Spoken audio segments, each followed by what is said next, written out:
కరువేనని YCP నేత రోజా మండిపడ్డారు. జగన్ జలదీక్షలో పాల్గొన్న ఎమ్మెల్యే రోజా బాబుపై నిప్పులు చెరిగారు.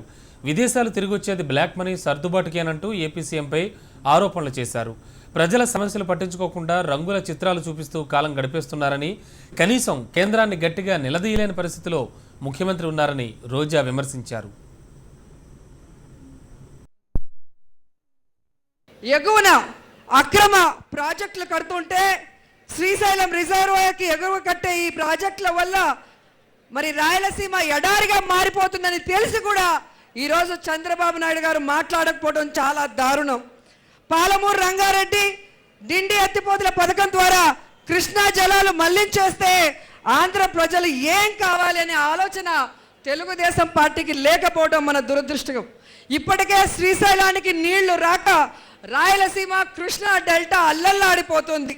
ఇప్పుడు ఈ రెండు ప్రాజెక్టుల ద్వారా 115 టీఎంసీల కృష్ణా నీటిని మళ్లించేస్తే ఇక భవిష్యత్తులో రాయలసీమకి చుక్క నీరు కూడా రాదన్న విషయం మీరందరూ కూడా గుర్తుపెట్టుకొని ఈ దీక్షని విజయవంతం చేయాలని కూడా కోరుకుంటున్నాను.